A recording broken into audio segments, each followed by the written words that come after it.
Fiebre de Podcast es una presentación de Medios Fiebre de Golf, FDG Viajes y Icon. Saludos amigos de República Dominicana y del mundo que nos ven a través de este podcast que ha venido a llenar un vacío, según dice la gente, ¿verdad? Me tengo que llevar de lo que dice la gente. La verdad es que nos sentimos muy complacidos con los resultados que hemos obtenido hasta ahora. Hemos escuchado vivencias, hemos escuchado de los propios protagonistas cómo hicieron sus negocios, cómo construyeron sus familias, cómo construyeron su modo de vida y cómo han llevado sus vidas a través de sus negocios y sus negocios a través de sus vidas. Hoy tenemos un claro ejemplo de eso porque el personaje que tengo a mi lado es alguien al que le tengo un cariño muy especial. Y debo decir que es la segunda vez que pasa por aquí, porque con él hicimos el piloto de este podcast para ver cómo quedaba cuando todavía esto estaba solamente en mi cabeza. Con nosotros, Amílcar Calaf. Bienvenido, hermano. Muchas gracias, caballero. Qué bueno tenerte, men. Hermanoski.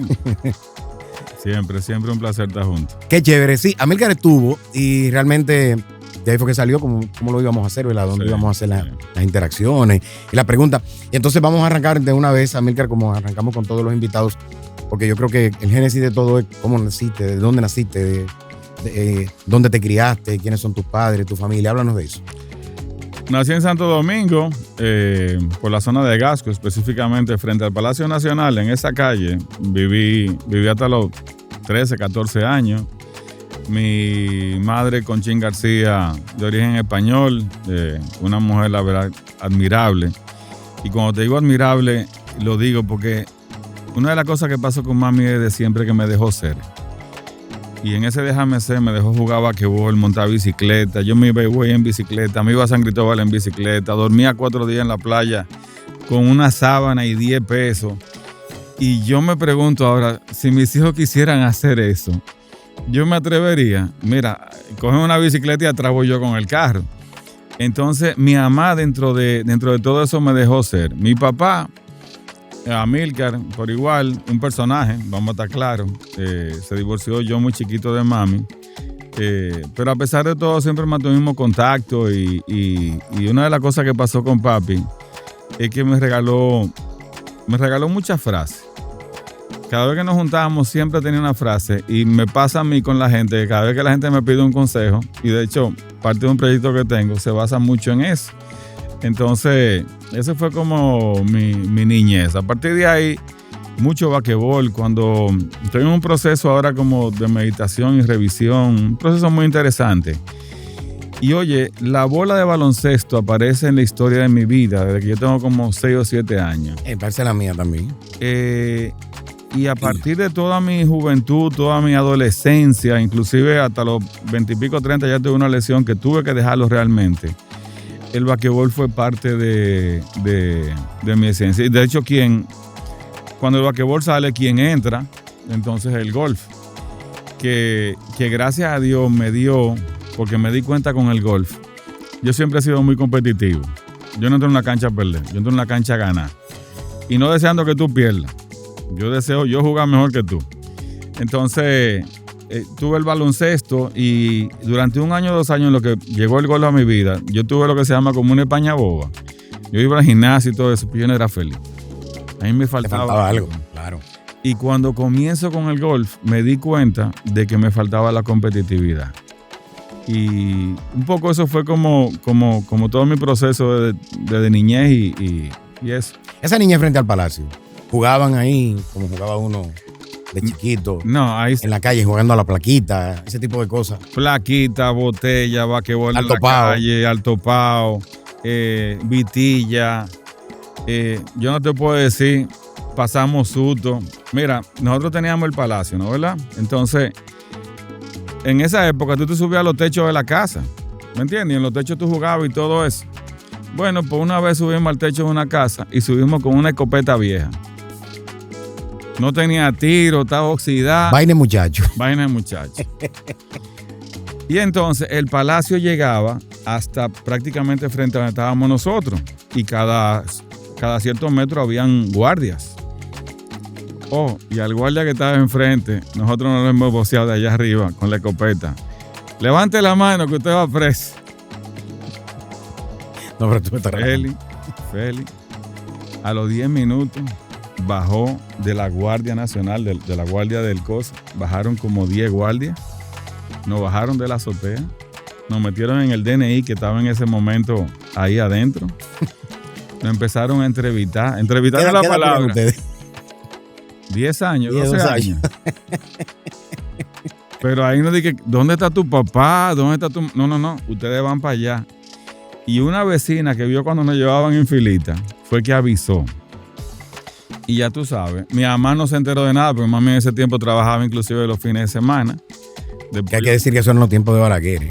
Sí. Que no era nada fácil. No, nada fácil. La y además de que había algo era inmediato. Y te digo algo, Feli, al día de hoy, tú a un guardia de esto, tú lo apuntas con una escopeta y en lo que él avería...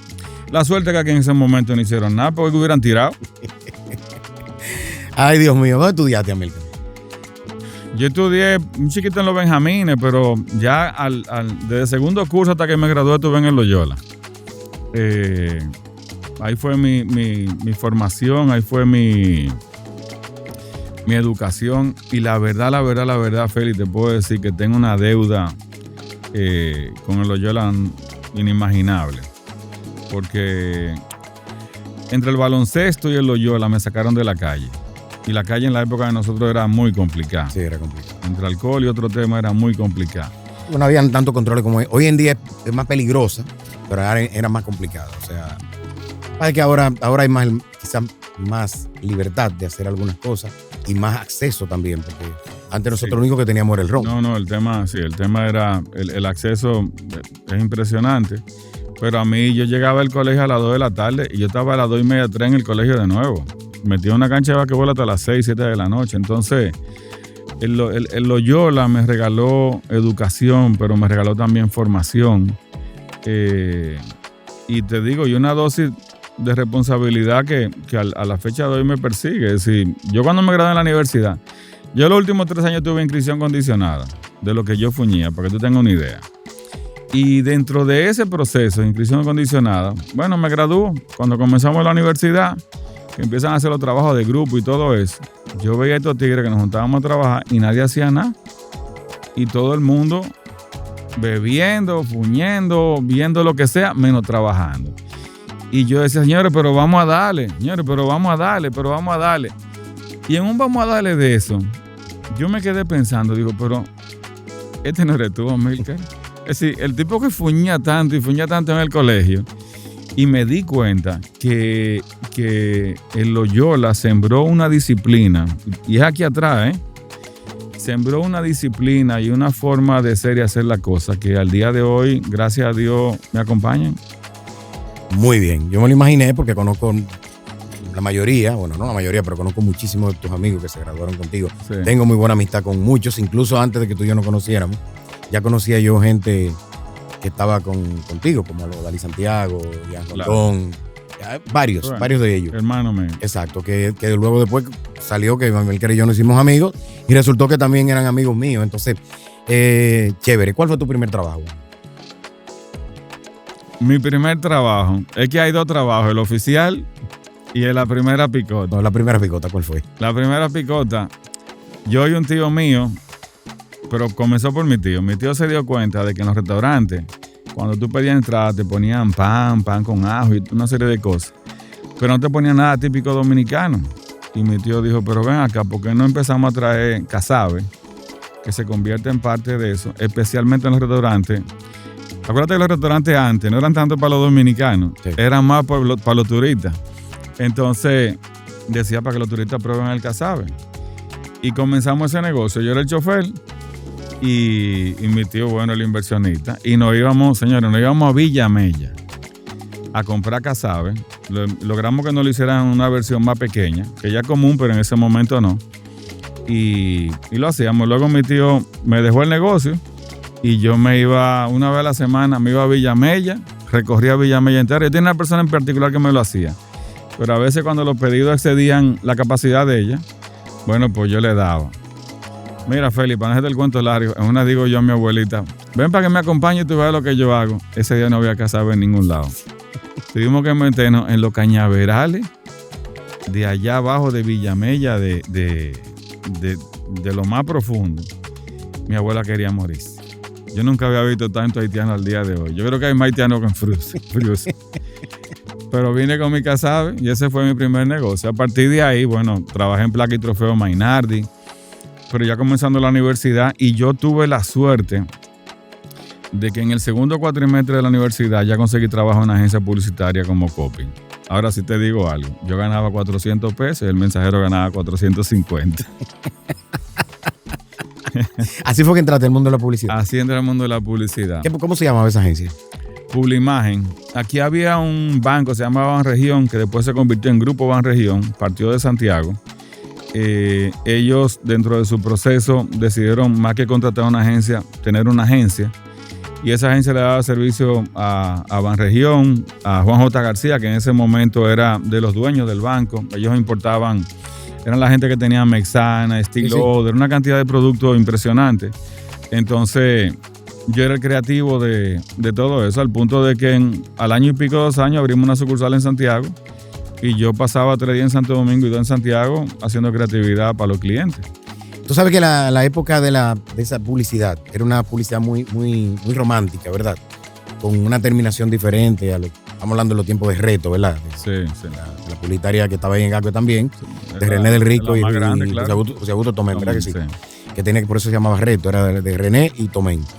Y yo me acuerdo que cuando ahí trabajó Freddy Ortiz. No, eso fue la cuna, prácticamente. Fue como la cuna de todo, ¿verdad que sí? De ahí surgieron todas las demás agencias, prácticamente. En esa época todo salió como de ahí. Pero tú, por ejemplo, ¿cómo te viste involucrado con ese tipo de publicidad que se hacía en ese momento? El hecho de tú estar en la universidad, de venir con otra mentalidad, pasa como ahora, que por ejemplo hay muchas cosas que suceden en agencias que tú te das cuenta que no se han actualizado. ¿Te pasaba en ese momento a ti? Sí, y de hecho, mira, a mí me pasó algo que no le pasó a la generación siguiente a la mía, y es que yo crecí con esa publicidad y fue mi referente. Es decir, yo quería hacer lo que ellos hacían. Ok, acuérdate que también estaba Camilo Carrao, por ejemplo, claro, que escribía, trabajaba mucho sobre las rimas, hacía canciones. Cuando nadie hacía un jingle, Camilo te hacía un jingle en 1 segundo. Entonces, ese fue mi referente y yo crecí queriendo hacer eso. Diferente a las generaciones más, posteriores que ya comienzan con el internet y comienzan a ver ya otro tipo de comerciales, la de ahora otro tipo de contenido. Entonces, y obviamente lo que me tocó fue evolucionar. Pero mi base era esa. Cuando salieron los comerciales de Barceló, todos queríamos como hacer historias de ese tipo, ¿me entiendes? Sí. Cuando no había el término storytelling, ya ahí estaban contando historias de 1 minuto y medio, 2 minutos, y realmente basada en insights, que es como la parte esencial del consumidor, la parte esencial del pueblo que está allá afuera. Muy bien logrado.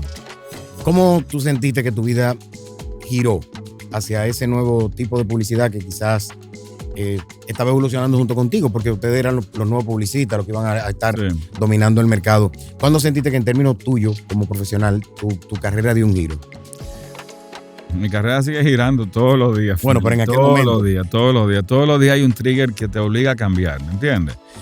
Por ejemplo, mira qué pasó. Cuando yo comienzo a trabajar creatividad, en ese momento comienzan a aparecer lo que llaman las animaciones. Antes era todo filmado. Ok, se filmaba o en película o se filmaba en video. No había animaciones. Los títulos de los comerciales al final eran cosas que se imprimían y la cámara lo filmaba. Esos eran los títulos de los cierres de los comerciales. Cuando yo comienzo a trabajar, comienzan ya el tema animaciones. Y me acuerdo inclusive que una de las primeras animaciones que se hicieron aquí era con el cierre del comercial de Banregión. Yo quiero que tú ves esa animación hoy y tú dices, bueno, duro, tú sabes. Porque era el logo entrando y se ponía. Y me acuerdo que fue con la voz de José Guillermo Suet. Una voz genial, de las mejores voces de este país, ¿me entiendes? Banregión, y no me acuerdo el eslogan. Poco tiempo después mejoramos la animación y ya yo me fui a Miami a grabar con un locutor que se llamaba John Gress. Pero John Gress, legendario, sí. Uno de los mejores que ha pasado por aquí sin ser dominicano. Sí, nuestra generación nunca lo conoció como tal porque siempre fue la voz detrás de todos los trailers de la película. Uh-huh. Es decir, te estoy hablando de, en siendo películas que usted puede imaginar que tuviera un trailer en el cine, posiblemente. Yo no era el que hacía lo del mundo Marlboro. El mundo Marlboro creo que lo hizo durante un tiempo. Yo me acuerdo. Pero un tipo genial, humilde. Cuando yo llegué al aeropuerto, él me dijo, no te preocupes, yo te busco. Oye, él es cliente mío, ¿eh? Sí. Y ese era un rockstar. No, yo soy cliente de él. ¿eh? Sí. Ese tipo era un rockstar. Me buscó, fuimos a un estudio de grabación muy sencillo. Me acuerdo que él hace la primera toma y yo digo, wow, pero ya. Y me dice, ¿qué te pareció? Digo, vamos a hacer otra. Vamos otra más. Pero Feli, las 3 que hizo, las 4 que hizo, fueron geniales. Y cada una con un tonito más, un tonito menos, pero podía cogerla. Entonces, eso fue. A partir de ahí, ya comenzó todo el proceso de evolución, ¿me entiendes? Ya la evolución creativa no tiene que ver necesariamente con producción, tiene que ver ya con la forma en que se hace. Fíjate que en principio la pieza se escribía mucho sobre el producto y beneficio. Esto te deja la ropa más limpia. Uh-huh. Y todos decíamos, esto te deja la ropa más limpia, con entregadores azules, entregadores verdes, lo que sea. Luego pasamos a una evolución un poquito más, partiendo de un insight mucho más fuerte, que es que yo no quiero la ropa limpia, yo quiero que mi hija se vea bien. Entonces ya comenzamos, tu hija se va a ver hermosa, no importa dónde vaya, porque fulanito de tal deja la ropa más limpia con los entregadores azules. Exacto. Entonces fíjate cómo cambia la historia. Entonces, y así progresivamente, lo que ha ido pasando es que va a sonar raro, pero el gran reto de nosotros es tratar de que cada vez lo que hacemos se parezca menos a publicidad y se parezca más a la vida real. No, y se nota cuando tú ves comerciales y tú te das cuenta que el trasfondo es precisamente eso. Sí. Y ya no, de hecho, estamos hartos de verlo, ¿verdad? En cualquier escenario vemos que hay publicidad que ni siquiera el producto muestran. Sí. Te cuentan una historia que tú coliges de qué te están hablando. Famosos fueron los primeros comerciales de Nike, que la gente casi ni lo entendía. Comenzaba a salir una serie de secuencias de imágenes que nunca se veía la marca y al final salía el swatch. Entonces tú decías, wow, tú te dabas cuenta ahí que ese era un comercial de Nike. Y eso te prendía. Pero el reto es mayor. Inclusive, cuando yo hacía publicidad, yo me fijaba en lo que pasaba aquí para no hacer lo que pasaba aquí. Ahora los muchachos de la agencia, cuando van a hacer publicidad, lo primero tienen que ver qué está pasando en el mundo. Porque a veces tú vienes con la idea más genial y un cliente te dice, pero yo vi eso ayer en CNN. Exacto. ¿Me entiendes? Entonces, es mucho más complejo. Cuando tú entras al universo digital, las posibilidades de cosas que tú puedes hacer son tantas que te pierdes. Entonces, inclusive ahora nos está pasando que sin perder el storytelling, tenemos que tener la capacidad de hacer un concepto que en televisión me funcione de una forma. Te puedo contar la historia de que tu hija se vea más linda y todo eso, pero en digital, que la atención que tengo son 6 segundos, tengo que dejarle saber que este producto tiene esto para que tu hija se vea más linda en 6 segundos. Entonces, los retos creativos, los retos desde el punto de vista de cómo contamos las historias son cada vez mayores. Y la verdad son apasionantes, pero son retos, Félix, créeme que sí. No, son duros. Yo lo sé. Vamos a hacer un fast forward. ¿Cómo llegas a casar? ¿Tu casa de los últimos cuántos años? 30 y pico de años, Carlos, yo siendo socio. Mira, yo básicamente de Publimagen paso a una agencia llamada J. Walter Thompson, que era una agencia local asociada con una agencia de Puerto Rico y con Thompson Internacional. Ahí tuve 1 año y pico. De ahí salgo por una oferta que me hacen en FCB, Food and Building, otra agencia internacional, y entro como director creativo. En esa agencia, el gerente general era Carlos Azar. Y al año y pico, Carlos se va. Y se va por una razón, tiene varias, pero básicamente con las agencias internacionales tienes el problema de que tú no tomas las decisiones. Tú propones las decisiones, pero al final la toma un comité. Que tú nunca lo has visto, a lo mejor. No, y es un comité más basado en lo financiero que en lo operativo, que en el servicio al cliente. Entonces, nos pasaba mucho, y no nosotros, muchas agencias internacionales que ganábamos clientes y entonces lo perdíamos los 3 meses, 4 meses, porque no podíamos invertir en computadora, en personal. Entonces, hubo un momento que Carlos se cansó de eso. Yo también lo venía viviendo, pues yo manejaba en ese tiempo marcas como Colgate y eso. Y hay un momento donde el tiempo ya no nos daba ni la cabeza. Entonces, a partir de ahí, bueno, fundamos Casar y ha sido una agencia que progresivamente ha venido creciendo, evolucionando, actualizándose. En este momento somos una agencia full service donde tenemos todo integrado. De hecho, nos llamamos Casal 3 porque tenemos publicidad, relaciones públicas y digital, pero un todo en uno, ¿me entiendes? Entonces, al final lo que tratamos es de llevar soluciones de comunicación a los clientes. No queremos hablar de publicidad, no. ¿Cuál es tu situación? ¿Cuál es tu necesidad? ¿Cuál es tu objetivo? Y en función de eso, pues planteamos. Y en ese planteamiento muchas veces, y tú lo sabes, lo mejor es un momento que hace callado y salir con algo nuevo o renovar lo que viene. Entonces, nos enfocamos en eso. Y sobre eso, te quiero preguntar, ¿qué diferencia básica o principal ves tú entre lo que se está haciendo hoy día con la publicidad y lo que ustedes comenzaron haciendo? Ya no hablemos del tema tecnológico ni nada, sino en términos conceptuales. Tú como creativo, ¿cómo lo ves? Mira, lo que pasa es que el reto más grande, Félix, no es conceptual. El reto más grande es que ya cada vez la publicidad es más científica. Vamos a estar claros de eso. Antes hacíamos un comercial y se medía en función de si los clientes iban a la tienda o no. Si lográbamos los 3,000 celulares que queríamos vender o no. ¿Me entiendes? Ahora mismo todo se basa en data. Inclusive mi primera reunión creativa no es con el equipo creativo. Mi primera reunión creativa es con el equipo de medios. Wow. Ok, esto es lo que queremos decir. Este es el target. ¿Qué está consumiendo este target? ¿Me entiendes? ¿Y cuáles son los medios que ven? Y a pesar de que todo parece obvio, con un digital un 95%, un exterior un 85% y así, parece, realmente no. Cada segmento y microsegmento tiene como su perfil de consumo de medios muy particular. Entonces, lo primero es entender eso. Cuando entiendes eso y te dicen, bueno, mira, el segmento tuyo, que para ese jugo que tú quieres vender, está entre los 15, 18 años, y lo primero que te dicen no consume televisión, entonces ya empezamos a cambiar la forma de pensar. Ya la forma en que llegamos al brief y comenzamos el proceso creativo no es contando posiblemente una gran historia o un gran comercial. Posiblemente cómo hacemos contenido que sea relevante para ese segmento. Para ese target, claro. ¿Me entiendes? Y entonces la historia cambia. Entonces, ¿qué pasa? Cuando tú lanzabas un comercial, a las 3 semanas, 4 semanas, comenzaba el recall y comenzaba el cliente a decir, está viniendo la gente, no está viniendo, están pidiendo el producto, no lo están pidiendo. Ahora tú lanzas una pieza, un comercial, lo que tú quieras, Félix. Y tú, real time, tú tienes prácticamente feedback. Después de una semana, 2 semanas, dependiendo el objetivo, para ver realmente cómo es el comportamiento. Pero hay piezas que hemos sacado que 3 días después decimos, mira, ¿sabes qué? Sacamos 4 piezas, estas 2 se quedan, estas 2 salen. O estas 2 hay que modificarla a un formato más cercano a que la gente se siente más cómodo. Entonces ya es mucho más científico. Wow. Eso es increíble. Es como una dinámica que la gente no conoce. No lo conoce. La gente no conoce. Y eso. Amílcar, tuviste participación tú con tu equipo. Hicieron campañas memorables. ¿Qué campañas pudiéramos destacar, por ejemplo, para que la gente se identifique de cosas que ustedes hicieron que fueron súper exitosas? Hemos hecho muchas y no solamente campañas. Me acuerdo una que tú hiciste que fue la de... Por ejemplo... Cuando entró Tricón. Bueno, no, esa ganó premio. Lo que pasa es que Tricón fue una pieza de una página de periódico, sí. ¿Qué memoria fue? Cuando Tricón sale con unas ofertas que cuando la analizamos realmente no eran tal cual.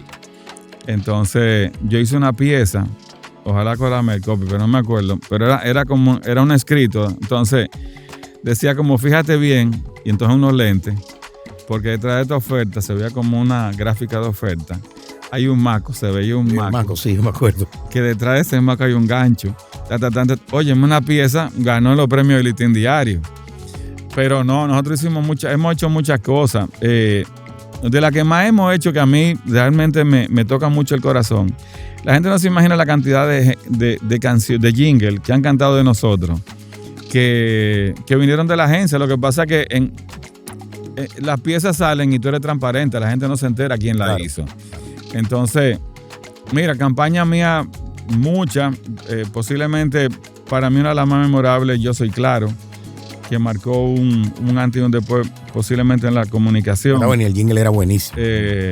Sí, y estratégicamente fue muy interesante, porque lo que hicimos fue que lanzamos el jingle durante 2 semanas, 3 semanas. El jingle se pegó y entonces salimos a la calle. Para que tú sepas, la filmación no fue una filmación de un comercial, fue una filmación de gente. Salimos a la calle con 2 cámaras y pusimos a la gente a cantar el jingle. Y lo hicimos prácticamente a nivel nacional. Entonces salió una pieza muy orgánica y la gente le encantó. En ese momento, para que tengas una idea, Félix, los ringtones no son como ahora. Los ringtones se bajaban, o lo traía el celular o tú lo bajabas. Bueno, la gente bajó 300,000 veces el ringtone de Yo Soy Claro. Y tú estabas en cualquier sitio, tú estabas en un cine y tú ya de momento, Yo Soy Claro, soy uno. Y era el ringtone del teléfono de una gente. ¿Me entiendes? Entonces, eso fue de lo memorable. Y más reciente, por ejemplo, hace como 2 años, 3 años, saliendo de la pandemia, estaba en un momento crítico como país y como mundo. Hicimos una campaña para el popular, se llama Velado Positivo. Esa fue buenísima también, de verdad. Que igual, ¿qué pasó? Tocó el corazón de la gente. Esa campaña ganó premios internacionales que no te puedo decir. Inclusive, el premio lo ganó, los premios que ganó, que fueron unos cuantos, pero hubo unas relaciones públicas y publicidad que fue el más importante. Uno de los jurados escribió cuando le evaluó, decía, este es el tipo de campaña que a mí me hubiera gustado escribir. Wow.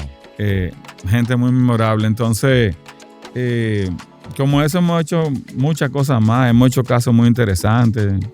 Tú tienes una oportunidad que no la tienen los nuevos publicistas, que es quizás la experiencia y la edad. Sí. ¿Qué tú sientes que le falta a los nuevos publicistas, a esta generación nueva que está subiendo, que tú los ves? De hecho, yo te llamo, y tú sabes que yo te llamo, te digo, ¿tú sabes quién hizo tal campaña? Y nos reímos, porque a veces salen con una cosa que yo sé que yo no soy el target, pero yo las entiendo. Yo sé de qué trata, de qué viene y por dónde viene. ¿Qué tú crees que le faltan a esa nueva generación de publicistas que vienen con unas ideas muy, muy actuales, pero quizás le falta algo que quizás le sobra o tiene esa generación tuya? Esta generación, y hay que respetarla y saber vivir con ella, ¿no es verdad? Si me tocara hacerle coaching o mentoring a ellos, yo le diría, trata de entender un poquito más la estrategia, porque ya tú eres creativo, ya tú eres nativo digital, ya tú tienes una cantidad de herramientas que te hacen diferente a muchos de nosotros, ¿ok? Pero a eso yo le integrara tratar de entender un poquito más el consumidor, para que la estrategia sea mucho más potente, ¿me entiendes? Ya la creatividad no debe salir necesariamente de lo que tú escribes, tiene que salir de lo que el otro siente y cómo tú lo haces creativo. Entonces eso le da una fuerza. Porque cuando yo digo algo y tú en tu cabeza dices, pero yo soy así, tiene un poder mucho mayor. Eso es lo primero.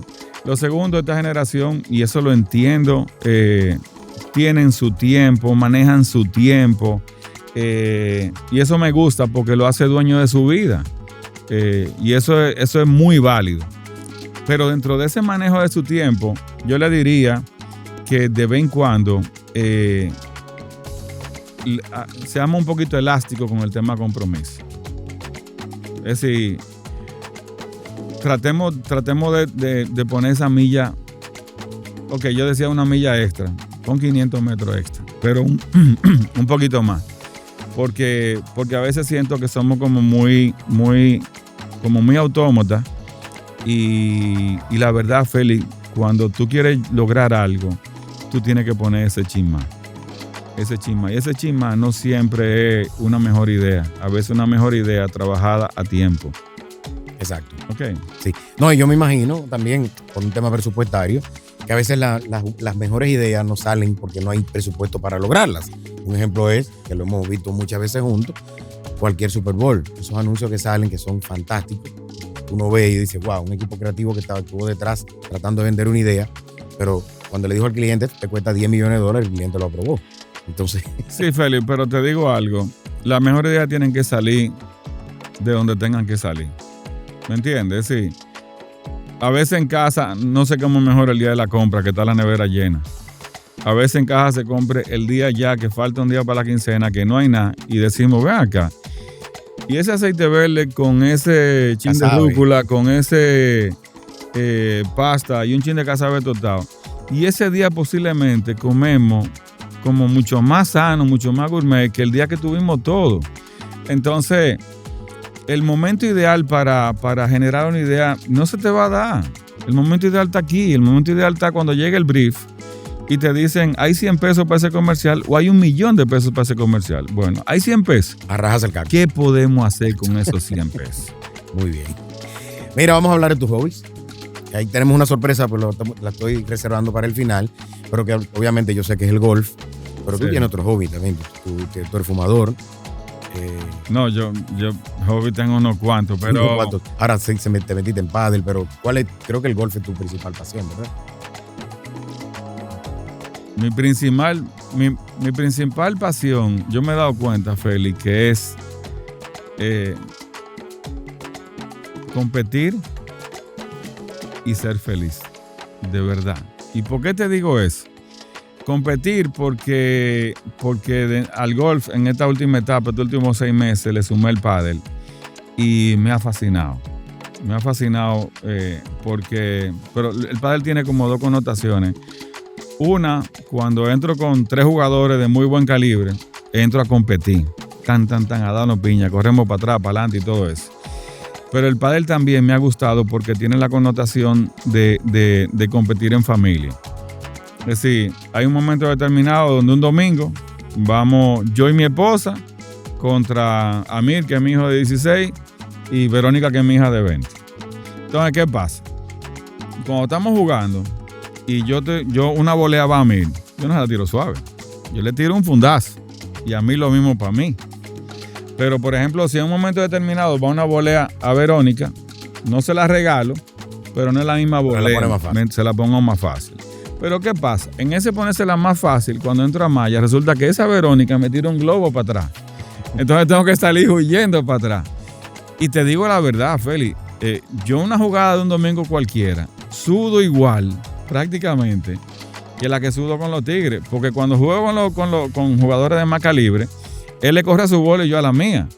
Pero hay veces que tengo que correr a la bola de Marcial. Hay veces que Verónica... El pádel no es que es predecible, pero hay ángulos que tú dices, bueno, esta bola viene por aquí. Y hay veces que Verónica hace así, pan, y me tira una paralela. Y de momento, entonces tiene como todo eso. Siempre competir. El gol ni se diga. El gol es súper competitivo y contra el primero que tú compites es contra ti. Ajá. Y contra lo que está aquí, contra lo que está en esta cabeza. La famosa 6 pulgadas. Esas 6 pulgadas, sí.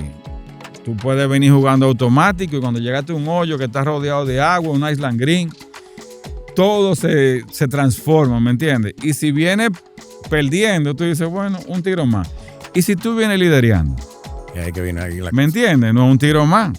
Entonces, el gol tiene esa dosis. Y dentro de eso, me he dado cuenta que ambas cosas me dan lo que yo busco, que yo digo que en el mundo uno viene a ser feliz a los demás. Y el pádel, el golf me han dado como es. Y obviamente también soy un fumador de cigarro, apasionado. Me gusta entender ese mundo. Me gusta cómo lo disfruto. Me gustan los momentos cuando estoy fumando. Y lo disfruto, te digo, Félix, disfruto cuando estoy entre amigos fumando. Solo. Y te disfruto cuando estoy en el salón, en el balcón, fumando, como ha pasado en estos días, donde he llegado a un momento de meditación y pensamiento profundo, ¿me entiendes? Y es ese momento solo contigo. Hay una frase que dice, el silencio del lugar, la soledad del punto de encuentro. Y cuando tú logras combinar silencio y soledad, a eso súmale un cigarro. Óyeme, tu mente se va lejos. En el golf, ¿cuál ha sido tu momento más grande? Mira, he tenido varios. Me puse a pensar. No, he tenido varios. Mira, uno lo tuve contigo. Cuando hicimos el primer viaje a Playa Grande, habían... Además entre los 9 y 9 hoyos, tú hacías una competencia de driver, chipeo y pod. Ajá. Ok. Hicimos la competencia, terminamos de jugar, estamos almorzando ahí en Playa Grande y tú anuncias que hubo un empate. Y ese empate era entre yo y Olivares. ¿Te acuerdas de Olivares? Claro, yo me acuerdo del momento, perfectamente.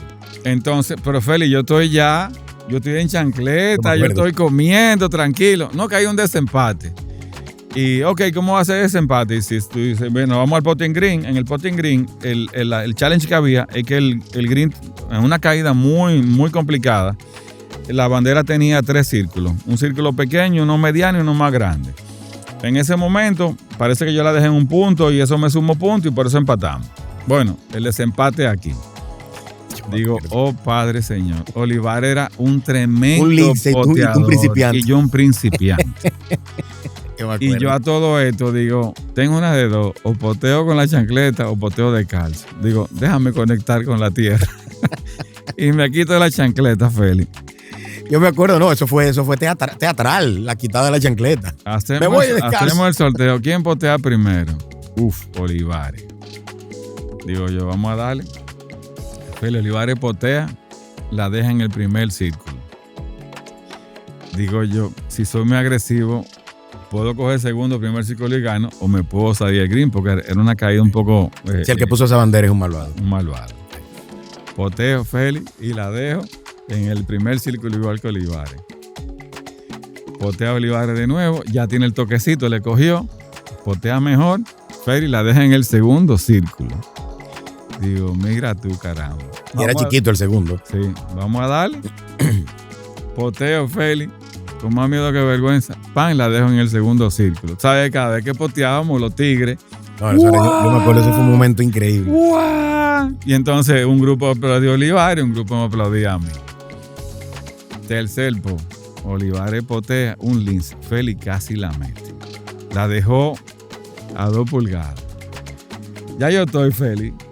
Así, es decir, tú me pones una maraca. Hay que decirle a la gente que eso estaba lleno de gente. Lleno de gente. Éramos todos en una guagua completa de gente que yo había llevado a Playa Grande. Nosotros, vinieron de los turistas que estaban jugando, los cadis que estaban ahí. Eso se fue llenando, que cuando llegó el momento mío de potear.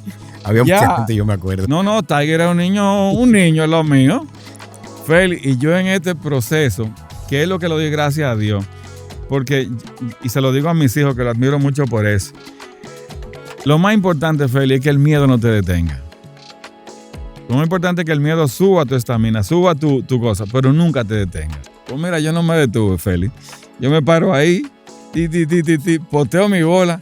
Señor, y esa bola hizo así, pan, y se metió. Yo no tuve ni chance de celebrar. A mí los tigres me cargaron, brincaron. Caíste al piso. No. Fue realmente... apoteósico, ¿me entiendes? Yo tuve en otro momento feliz tuyo, que fue con tu hoyo en 1. El hoyo en 1. En el hoyo 11 de Calle. El hoyo en 1 más extraño del mundo, sí, porque estábamos raro. a 180 yardas, yo pego un hierro 5 y esa bola pica y coge backspin. Ahora sí te digo algo, Félix, fue el hoyo en 1 más económico de la historia del golf. Sí, tú me brindaste un café a mí. Estábamos tú, yo y el Cádiz a las 6 de la mañana. Entonces, yo le pregunto a Félix, ¿qué tú quieres? Un café. Un café. ¿Qué voy a beber a las 6? Pues mira, celebramos el hoyo en 1 con un café. Mira, yo tengo aquí, esto es una primicia, aquí tengo yo esta joya que se llama El golf es como la vida y viceversa. Es la primadona, ¿verdad? Sí. Tuya como escritor. Como yo digo en la invitación, un atrevimiento literario. Sí. Este libro precioso con una diagramación hermosa, que la verdad que lo celebramos juntos, va a ser lanzado pronto, en unos días, o sea, por eso es una primicia. Esto todavía no está en ninguna parte, pero yo le dije que me lo trajeron. Entonces yo tenía que ponerlo aquí. Cuéntanos de esta idea. Mira. Ya te hemos ido diciendo varias frases que sabemos que de ahí viene la cosa. Y muchas se quedaron fuera. Mira, a mí me pasó desde el primer día que salí a jugar golf que me vinieron muchos pensamientos, muchas sensaciones, muchas emociones. Carlos Azar, que es mi socio, siempre estuvo detrás de mí. Y me acuerdo que el primer día que salí a jugar, que fue en Isabel Villa, lo llamé de Isabel y yo le digo, coño, Carlos, ¿por qué no insististe más? Ok, pero bueno, comenzó eso.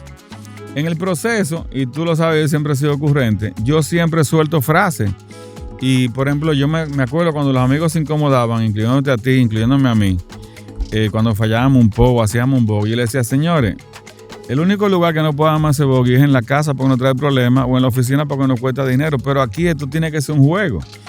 Félix, y como eso, todo el tiempo tenía pensamiento. Cuando tú comienzas con la página del listín diario, digo yo, oye, pero este es un chance. Y tú en ese momento, ahora tienes muchos anunciantes y mucho contenido, pero en ese momento había una oportunidad de un espacio. Y hablo contigo y tú me cediste ese espacio. Y yo empecé a escribir cápsulas que salían toda la semana. Algunas las escribía en el momento prácticamente, otras me salían jugando, otras las hacía real time porque pasaban cosas. Me acuerdo un momento que Jim Furyk ganó un torneo que nadie esperaba. Yo escribí sobre eso. Me acuerdo un momento donde Víctor Estrella, tenista dominicano, Gloria Dominicana, de la nada con 36, 37 años, comenzó a subir en el ranking. Cuando todo el mundo de esa edad se está retirando, él comienza a subir, yo escribo sobre eso. Entonces, me mantuve todo el tiempo escribiendo. Luego, por un tema de espacio, ya la capsulita dejó de salir, pero yo no me detuve de escribir. Sí, cuando se cambió el periódico de grandote a tabloide. Cambió a tabloide, entonces siempre me mantuve escribiendo. A principios del 2024, en ese proceso donde uno va haciendo como los retos del año, qué cosa uno quiere, las metas, ese tipo de cosas, yo me puse como meta que yo no quería porque me encontré con las cápsulas en ese momento buscando algo. Yo decía, mira, yo no quiero que esto se pierda, yo quiero que esto quede aunque sea como un legado. Y la verdad, Félix, que el proyecto comenzó como un legado, inclusive yo pensé en hacer un libro como El arte de la guerra, un libro pequeñito, pero que estaban las frases ahí, prácticamente blanco y negro. Esa fue como la chispa. A partir de ahí comienzo a conversar, lo converso con mi esposa Marciel, que es fotógrafa, diseñadora, directora de arte. Entonces me dice, pues yo no lo veo así, yo lo veo más chévere, yo lo veo como con gráfica y eso. Y ahí empieza a encender como esa semilla de pensamiento, tú ves. Luego me reúno con Salvador Lister, que es director creativo de la agencia Mano Derecha y amigo, tremendo cocinero, y ya comenzamos a darle como otra forma.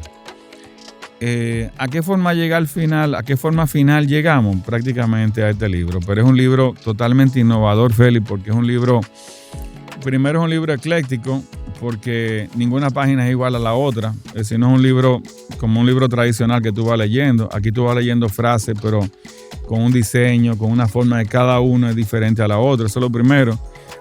Lo segundo es que se convirtió en un libro interactivo. Hay páginas que tú vas a llegar donde te vas a encontrar con un QR code. Cuando le das ese QR code te va a llevar a la página del libro, y en la página del libro te vas a encontrar con un video donde te voy a contar una historia, una anécdota o algo, ¿no? ¿Verdad? Entonces, ya no es un libro que se queda ahí, ya no es un desktop book que va a estar en tu oficina o va a estar en la casa, sino que además de eso es un libro que tiene vida.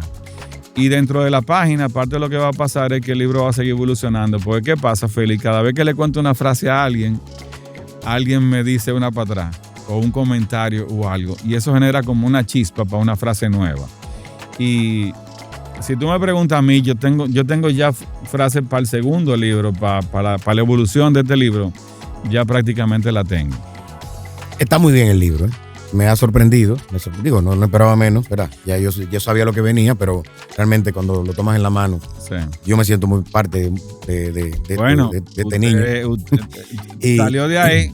Y realmente me siento muy bien por ti, por esta realización. Finalmente, rapidito, siempre terminamos este conversatorio con un consejo a los nuevos creativos, a la familia, por donde quieras ir. Siéntete libre, da un consejo que conduzca hacia el éxito empresarial, hacia el éxito familiar, como tú lo quieras poner. Algo breve que tú le quieras legar a alguien. Mira, y lo voy a hacer basado en una frase que tenía tiempo que no la decía. Si algo está pasando, Félix, con lo que estamos viviendo, es que constantemente tenemos que desaprender algo para aprender algo nuevo, porque la evolución no se detiene y cada vez más rápido. Fíjate que tú hace un año tenías un programa de televisión. ¿Qué tú tienes ahora? Un podcast. ¿Me entiendes? Entonces tú supiste adaptarte. ¿Me entiendes? Vamos en eso. Pero supiste hacerlo. Pero no supiste hacerlo porque decidiste hacerlo, sino porque tuviste la cabeza de pensar, de decidir y de tomar la decisión correcta. Entonces, hay una frase que yo decía mucho y la estoy retomando, que decía que nuestra cabeza es como el sombrero de un mago. Tú no puedes sacar de ahí lo que tú no metiste. Exacto. Entonces, consistentemente tenemos que tener la apertura y la capacidad de dejar de buscar y hacer que la información llegue. Porque nosotros con información tenemos poder, y tenemos el poder de decidir y de hacer. ¿Entiendes? Entonces, eso por un lado. Y la voy a complementar con otra frase que tiene que ver con mago también. Y dice que el mago se jode cuando empieza a creer en su propia magia. Entonces, dentro de eso, por más bien que te vaya, no pienses que tú eres un mago. Piensa que tú eres una persona que consistentemente está pensando y creando cosas nuevas, que son oportunidades para desarrollarte en lo personal, como familia y eso. Esas serían como mis 2 consejos. Muy bien, hermano, gracias. No, gracias a ti, gracias a ti. Gracias al piloto, tal como dije al inicio. El piloto de esto, ¿viste? No, Evolucionó. Y sigue evolucionando. Así como dijiste tú de tu carrera, seguiremos evolucionando, tratando de llevarle a la gente pues siempre un contenido tan interesante como el día de hoy. Les recuerdo a todos ustedes que deben propagar esto, ¿verdad? Como dice mi amiga Yanna Tavares, cuando tú le das un cumplido. Yanna, tú sí estás bella, ella te dice, riégalo, por favor. Es importante. Entonces, por favor, conviértanse ustedes también en nuestras agencias publicitarias, nuestro medio, ¿verdad? Para decirle a la gente que nos busque a través de nuestro canal en YouTube, a través de Spotify, Google Podcast. Que se convierta en el boca a boca digital. Exactamente. De este esfuerzo que estamos haciendo tan bonito que hasta ahora me está llenando de tantas satisfacciones. Gracias, Hamilton. Señores, otra edición de Fiebre de Podcast estará al aire muy pronto. Búsquenlo. Hasta la próxima. Fiebre de Podcast fue una presentación de Medios Fiebre de Golf, FDG Viajes y Icon.